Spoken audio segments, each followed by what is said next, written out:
Good morning, everybody. Welcome to the Charity First Handicapping Challenge. Chappie, you and I were up to like midnight last night working here. We had a great charity poker tournament, very successful. We raised over $50,000 for Foals of Honor, and me and Chappie played. We got eliminated, but our very own Dave Weaver, ice cold wins. Ice cold. Yeah, ice cold Weaver won it. We had a long day, but it was terrific. I have two highlights to share with you. First of all, I got moved over at one point. You switch around. I got moved over sitting right next to George. In the very first hand, I chopped one of his legs off. I had a pair of nines, and I cut his stack in half. And then the low light was the final 10 went to the final table, and I came in 11th. So I was the bubble boy, and I got knocked out. But it was wonderful. It was what a night. All kudos to you, George. It was a great night. Frank Muramati called me at midnight to say what a great time he had. He sounded like a kid in a candy store. He was like, I was sitting next to Juan Hernandez. That's my favorite jockey, George. He was like a little kid. It was like, you're a superstar, Frank. But, you know, he was happy. Everybody was really happy. I'm happy that we got two great guests on here today. And we start with my man, Jason Portrando, always well prepared, always studies very hard. We're going to get some great information from Jay Porty. Jay, you know what? I've been listening to a guy at Woodbine lately who's great. His name is Ernie Perry. And he was on a radio show. He's been on a radio show. And, boy, he comes with some great – is he the clocker out there? What does he do out there? Two roles, actually. He's the morning line odds maker. Oh. And our head clocker. So we have the clocker report. I tell you, when he speaks, it's worth listening. And he doesn't give out 3 to 5 winners. He's giving out some shots, 7 to 1, 8 to 1, 10 to 1. So the value is there. So yeah, EP, good piece. You can get his picks somewhere on the website or something, or not, or no? Yeah, he tweets them out every now and then, but just watch the show. You watch the show, we'll give that info to you. All right, that sounds good. He really has come with some. It seems like every week he's got a $17 winner here. $15. Yeah, he doesn't Good pick prices. 3 to 5 shots. So, and I love betting Woodbine. You guys have a great product out there. I especially love betting Woodbine at night. I mean, I love harness at night. The harness, man, is one of my favorites. So, you do a great job, a phenomenal job, and it's great to have you on the show. Hey, you know what? Always a pleasure. I've taken my fair share of lumps on this program, but hey, I'm always, one to be resilient. Just keep trying and trying. If at first you don't succeed, we all know the rest of that. So let's keep this ball rolling.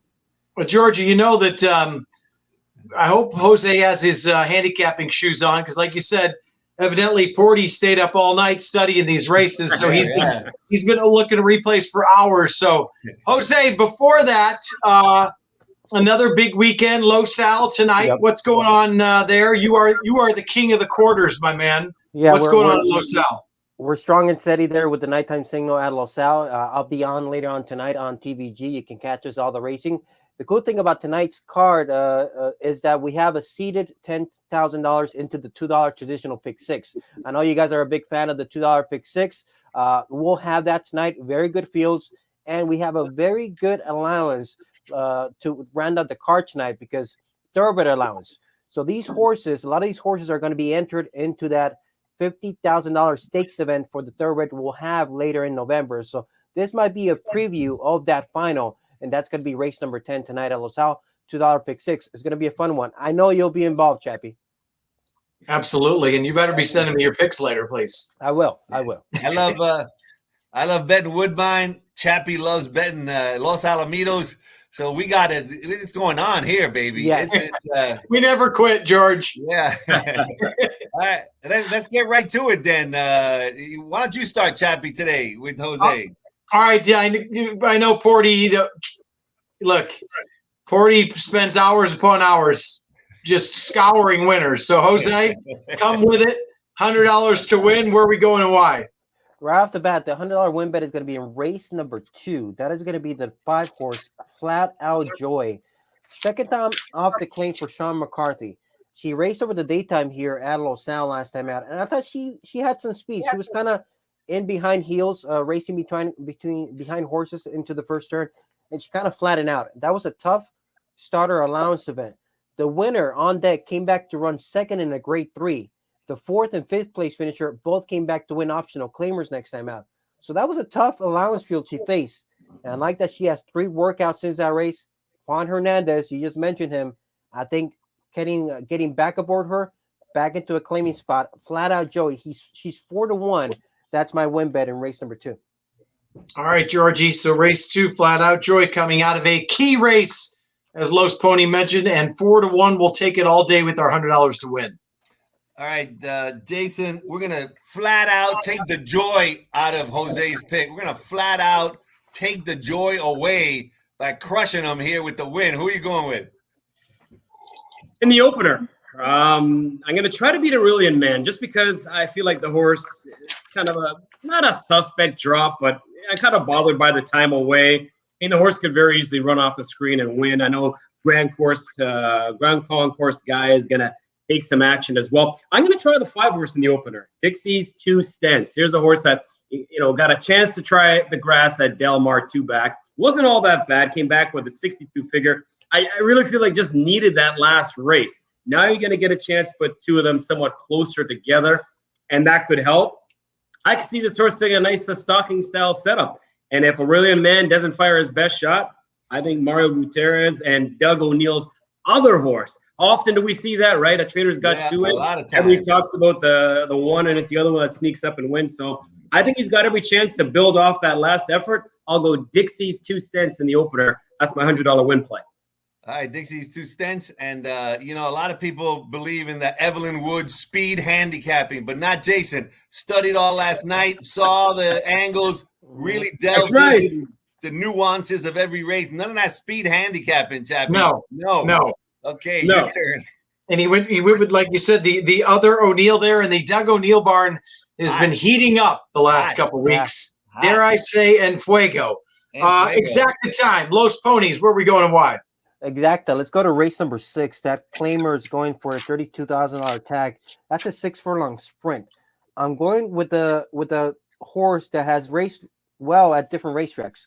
He usually carries his good form to Santa Anita, Del Mar, Daytime Los Al, and he's got speed. And the reason why I liked him is that he's probably not going to get bet. He's 7-2 on the morning line for the barn of Lorenzo Ruiz and Diego Herrera. These are the connections that I see win every night at Los Al at nighttime. They're taking this horse at the daytime. He's been very competitive, and I like where he's drawn. It looks like the favorite on the road is going to go. I think John Dune Legacy is going to have a great stalking type of trip there from gate 2.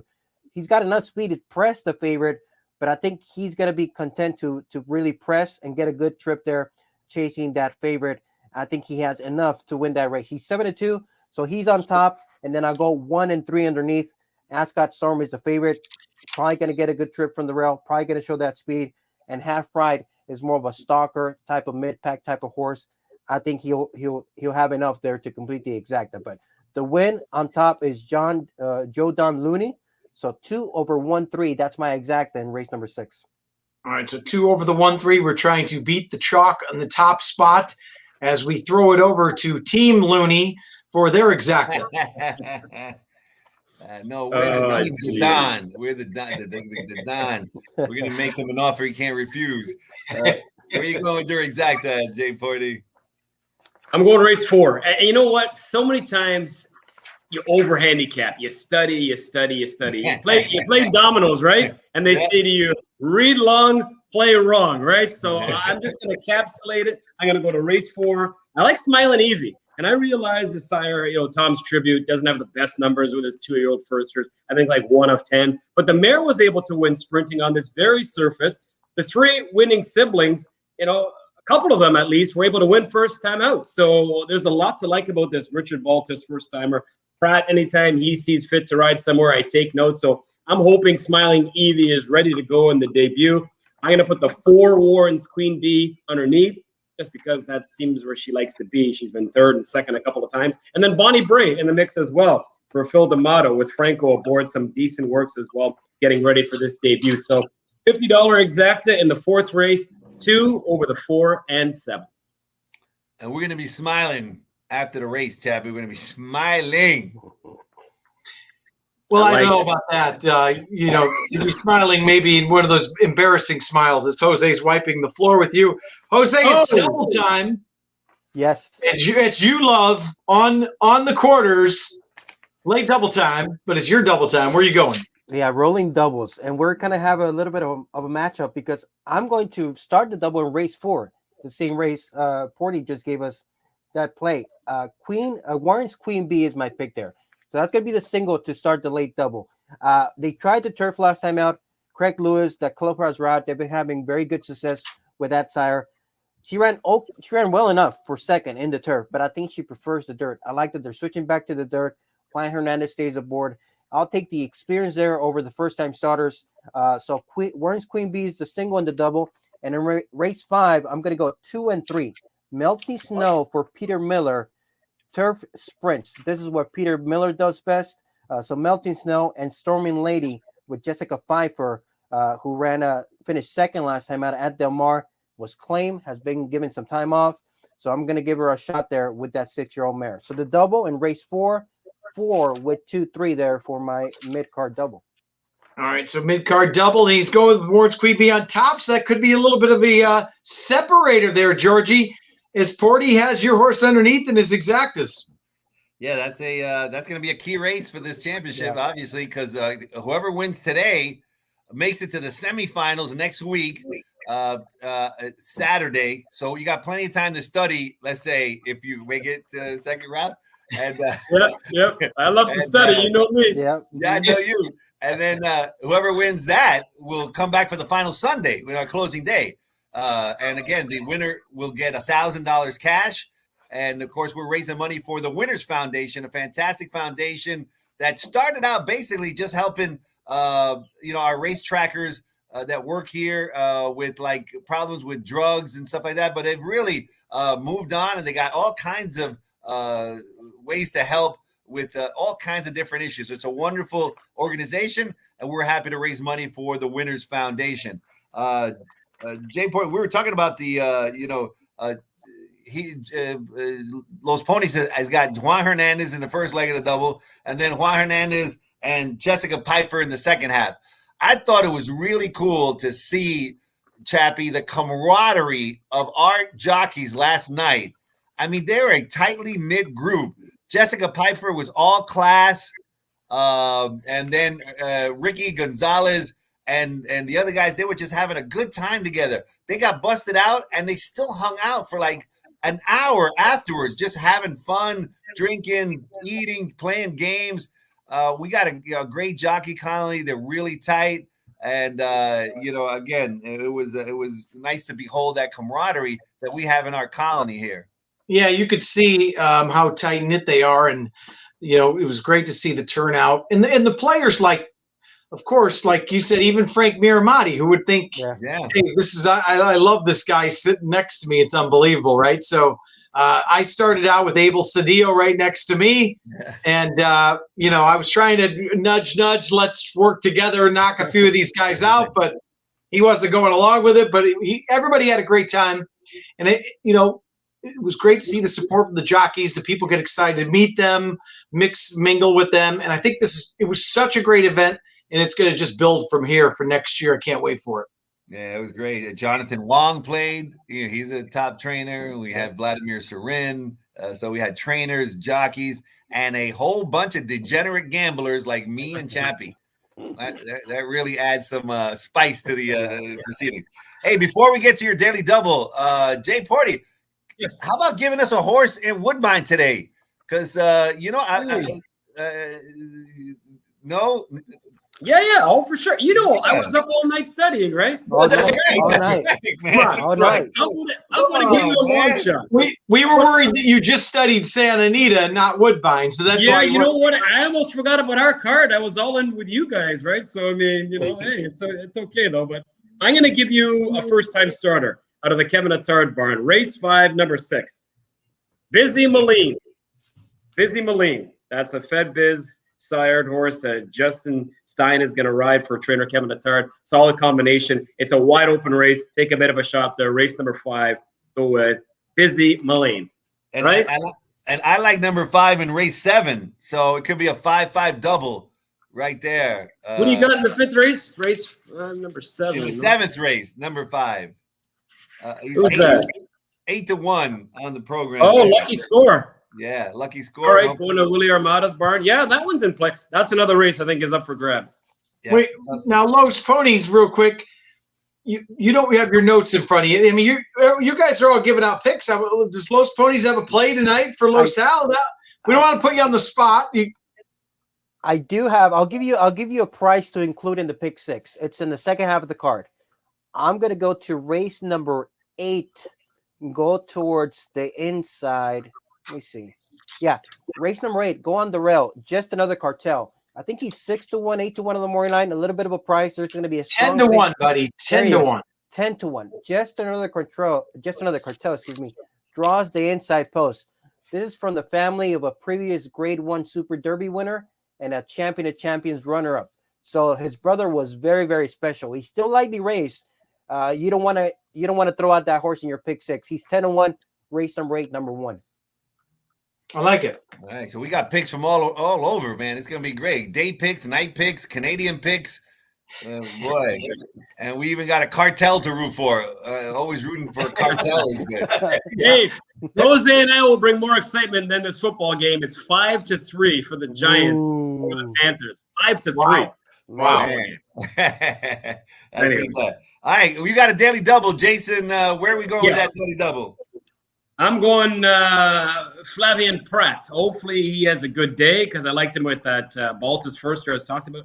Race number 7, Big Coup. A horse that was able to break through, open his account in that last start. You know, he's been kind of knocking on the door and finally kicked it down. I like horses like that. Once they finally get the win, and it wasn't like it was a bunch of tries. He was 0 for 5, now 1 for 6. Going to go right back to this horse. Doesn't meet the toughest bunch in his first time versus winners. And then I'm going to go right back to Pratt in race number 8, and that small stakes event. And is it Eda or Ida? I'm not sure how you pronounce it, but I know you can pronounce this one. A winner here today. Yeah, again, I like this was taking on some tough horses in the Del Mar Debutant as well as, the Sorrento. So now you go from graded stakes company to this smaller overnight affair. Flavien Prat, back-to-back for me through races 7 and 8. In honor of Dave Weaver and Ice Cold. Ice Cold. Not going to pay a bunch of money, but at least maybe get us on the board if we're not. On board. That's all that counts. In that race, for you fans looking, there is a key scratch in that race. Scratch number 1, Farquhar. Farquhar is scratched out of that race, number 7. Just makes Big Coup look even bigger and looking good. All right, I guess we're going to race number 9 for the tiebreaker. Tiebreak, okay. And we have the Wheel of Doom ready. Wheel of Doom. George, I honestly don't think we're going to need the tiebreaker today. We'll have it wrapped up by then. Just in case. All right, Jay Porty, you go first. All right, I'm going to go to. I looked at this one a long time too, and I'm gonna go Little Bro Coop, number 3, Little Bro Coop. This is probably the race I spent the most time on. My colleague over here, Jeff, look at it. My colleague over here is laughing at me. Look.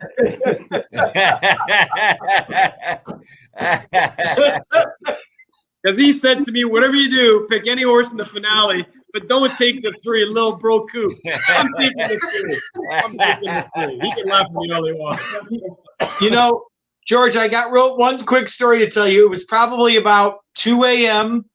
and Porty had just texted me and he said, "Hey, I'm on XBTV. Did you see the work for Little Bro Coup? It's very interesting." And I said, "No, I haven't gotten there yet." So I knew he'd come back to Little Bro Coup because he liked the workouts on the training track off of the XBTV work. Now wait a second. Was that 2 a.m. Pacific or 2 a.m. Eastern? I can't remember. It was a long night. All right. No, he's got a big coup in the 7th and then a little coup in the 9th. So that's right. We're going for the coup here today. There it is. Yep. There it is. All right, Los Ponies, I know we won't need the tiebreaker. You'll be way ahead at this point, but just in case. What do you got? To me, it's about the connections, the intent here. First-time starter, Wall Street Trader, Flavian Pratt and Simon Callahan, 4-1. Actually, this horse began with workouts at Keeneland, then went to Del Mar, and they've taken their time to get this horse to the races, but it's all connection play. High percentage when they team up this jockey trader combination, and the most recent gate workout might show that he's ready to go. A 2-year-old starter there for that barn. Number 9, Wall Street Trader in race number 9. Yeah, so Pratt and Callahan only hitting at a nice 35% clip together. We shall take it, George. All right, there's the winnersfoundation.org. You can go there and find out more about them and find out a way to donate, which is they need some money. So like all these charities, last night we raised $50,000 for Folds of Honor. Let's see if we can raise some money today for Winners Foundation. You guys are high percentage handicappers. Great to have you on the show. Thank you for being on the show, both of you. Chappie, any last words? I just appreciate you guys. I know you guys put in hours upon hours of studying and all the hard work. I gotta get some sleep. I gotta get some sleep.